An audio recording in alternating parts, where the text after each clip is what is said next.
Une peinture rutilante ne garantit pas l'arrivée à destination. Vous pouvez avoir la plus belle peinture et le moteur le plus puissant du marché, mais si le moteur est défectueux, vous n'aurez qu'un beau camion immobilisé sur le bord de la route. Au cours des 2 dernières décennies, les normes anti-pollution ont révolutionné la conception des moteurs. Certains constructeurs, pris de panique, ont produit des moteurs catastrophiques qui ont ruiné leur réputation, tandis que d'autres se sont adaptés et ont créé des chefs-d'œuvre modernes. Nous avons épluché les dossiers d'entretien, les avis de rappel et les forums de mécaniciens pour comprendre les causes des pannes catastrophiques et identifier les moteurs les plus performants sur autoroute. Voici notre classement des principaux moteurs. 10. International MaxxForce 13. Le MaxxForce 13 est largement considéré comme le plus grand désastre technique de l'histoire moderne du transport routier. Dans une tentative désespérée de respecter les normes anti-pollution sans utiliser d'AdBlue, International a conçu ses moteurs pour qu'ils dépendent fortement du recyclage des gaz d'échappement, EGR. Cette conception les a menés au bord de la panne. L'importante quantité de chaleur recyclée des gaz d'échappement provoquait des défaillances répétées des refroidisseurs EGR, entraînant souvent des fuites de liquide de refroidissement dans les cylindres et la destruction du bloc moteur. Le taux de défaillance était si catastrophique qu'il a donné lieu à des poursuites judiciaires. Un recours collectif d'envergure a failli ruiner Navistar. Aujourd'hui encore, les camions équipés de ce moteur sont rarement vendus, la plupart des mécaniciens refusant d'intervenir dessus. Le moteur Mercedes-Benz MB 4000 était courant sur les anciens modèles Freightliner Columbia et Century du début des années 2000. Il était commercialisé comme une alternative légère et économique aux gros moteurs américains. Cependant, sa conception particulière, avec ses culasses séparées, lui a valu une mauvaise réputation. Ce moteur était connu pour ses problèmes de joints de culasse et ses performances médiocres en forte pente. Avec le temps, les pièces détachées pour ces moteurs sont devenues chères et difficiles à trouver, incitant la plupart des propriétaires et exploitants de camions à les éviter au profit d'options plus robustes. 8. Le classement du moteur Caterpillar C15 à serre à cette position basse est discutable, mais les modèles à serre ultérieurs ont déçu de nombreux passionnés. Si la structure de base du moteur était légendaire, la technologie de contrôle et le système de dépollution complexe se sont révélés être un véritable cauchemar. Caterpillar utilisait un système comprenant 2 turbocompresseurs et des actionneurs de soupape à variation continue. Ces composants étaient sujets à des pannes fréquentes, entraînant des réparations coûteuses et de longues immobilisations. Les difficultés techniques étaient telles que Caterpillar a finalement abandonné et s'est retiré complètement du marché des moteurs pour camions routiers en 2010, plutôt que de tenter de se conformer à la nouvelle réglementation sur les émissions. 7. Le moteur Packard MX-13 dans ses premiers modèles était un concurrent sérieux du moteur Cummins. Lorsque Packard a introduit son moteur chez Kenworth et Peterbilt, les premiers résultats ont été mitigés. Les premiers camions MX-13, produits de 2010 à 2013, souffraient de problèmes électriques fréquents, leur câblage étant sujet à la corrosion et à l'effilochage. Cela a engendré des codes d'erreur cryptiques, difficiles à diagnostiquer. De plus, les conducteurs les rayaient, les surnommant camions de côte, car le calibrage logiciel initial les rendait poussifs comparés au moteur Cummins X15. Bien que Packard ait considérablement amélioré la fiabilité des modèles récents, l'achat des premières versions sur le marché de l'occasion reste risqué. 6. Le moteur International A26 était la tentative d'International de se racheter auprès du secteur après la défaillance du moteur MaxxForce.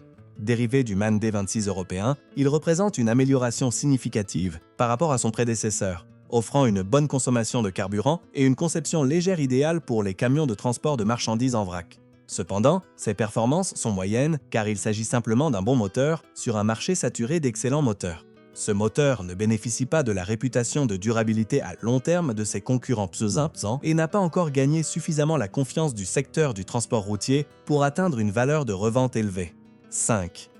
Les moteurs Mack MP8 et Volvo D13 sont mécaniquement identiques, mais diffèrent principalement par leur logiciel et leur marque. Ces 2 chefs-d'œuvre d'ingénierie sont réputés pour leur fonctionnement fluide et leur efficacité, notamment lorsqu'ils sont associés à une transmission automatique. Les boîtes Mack mDrive et Volvo eShift occupent la 5e place en raison de leur complexité. Plus précisément, les versions à double turbo utilisent une seconde turbine pour récupérer l'énergie des gaz d'échappement, ce qui ajoute des engrenages et des pièces mobiles. Si cela améliore l'efficacité, cela rend également les réparations coûteuses et nécessite souvent l'intervention d'un concessionnaire spécialisé, ce qui peut représenter un fardeau pour les transporteurs indépendants. 4. Le D3 des D13, petit frère du puissant des D15, est un moteur incontournable du transport routier régional. Conçu pour le transport régional, les livraisons locales et les applications professionnelles telles que les camions-bennes, il se distingue par sa fiabilité, sa légèreté comparée au moteur de 15 litres et son excellente consommation de carburant. Idéal pour les courts trajets, son seul inconvénient réside dans son inadéquation au transport longue distance de charges lourdes. La conduite en montagne, notamment sur des terrains accidentés, limite son utilisation par rapport aux moteurs de plus grosse cylindrée qui dominent le classement. 3. Le moteur Cummins X15 est actuellement la référence dans l'industrie du camionnage et la seule option disponible sur de nombreuses marques, dont Kenworth, Peterbilt et International. C'est le moteur le plus polyvalent du marché, offrant jusqu'à 605 chevaux dans sa version performance et une disponibilité des pièces inégalée. On trouve un mécanicien dans presque toutes les villes américaines. Il n'arrive qu'en 3e position car il est généralement moins économe en carburant que le D3 et DD15 et a récemment rencontré des problèmes liés aux pompes à carburant et à certains rappels de produits. 2. Le D3 et DD15 de 5e génération est largement considéré comme le meilleur moteur de camion moderne actuellement en circulation. Il a perfectionné la technologie de réduction du régime moteur, permettant aux camions de rouler à vitesse élevée sur autoroute à très bas régime pour une consommation de carburant optimale. C'est la principale raison de la domination de Freightliner sur le marché des camions neufs, grâce à ses longs intervalles d'entretien et à son système de diagnostic à distance virtuelle. Ce moteur a été conçu pour garantir la fiabilité et la rentabilité des camions. Il offre un équilibre optimal entre les performances recherchées par les conducteurs et la faible consommation de carburant nécessaire aux gestionnaires de flotte. 1. Moteur Detroit Série 60 12,7 avant l'introduction du système EGR. Si vous demandez à un chauffeur routier expérimenté quel est le meilleur moteur jamais fabriqué, il vous répondra très probablement le Detroit Série 60, et plus précisément les modèles 12,7L antérieurs aux normes d'émission. Ce moteur se distingue par sa fiabilité exceptionnelle, un véritable âge d'or. Facile d'entretien, il offrait une consommation de carburant remarquable, même selon les normes actuelles. Il était réputé pour sa capacité à parcourir plus d'1 million de kilomètres avant une révision. Produit avant l'avènement des capteurs d'émissions complexes et des systèmes d'échappement diesel, il reste le moteur le plus recherché pour les projets de modification et se vend encore à prix d'or, des décennies après l'arrêt de sa production. Ainsi s'achève notre classement final des moteurs de camions à l'échelle mondiale. Un facteur important qui distingue les excellents moteurs de camions des mauvais est le coût d'entretien à long terme. Certains moteurs peuvent être performants à l'état neuf, mais après quelques années d'utilisation, des faiblesses cachées commencent à apparaître.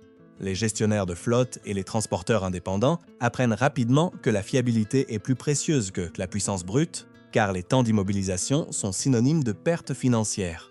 Un camion immobilisé en réparation pendant des semaines peut perturber les plannings de livraison, augmenter les frais d'exploitation et exaspérer les conducteurs. C'est pourquoi les moteurs à la conception simple et robuste, et dont les pièces détachées sont facilement disponibles, continuent de dominer le secteur du transport routier, tandis que les moteurs trop complexes, sujets à des problèmes constants de capteurs et d'émissions, sont souvent délaissés sur le marché de l'occasion. Êtes-vous d'accord avec notre choix du meilleur moteur ou préféreriez-vous un autre classement? Partagez votre avis dans les commentaires afin d'en faire profiter les conducteurs et les propriétaires de camions. Merci d'avoir regardé cette vidéo.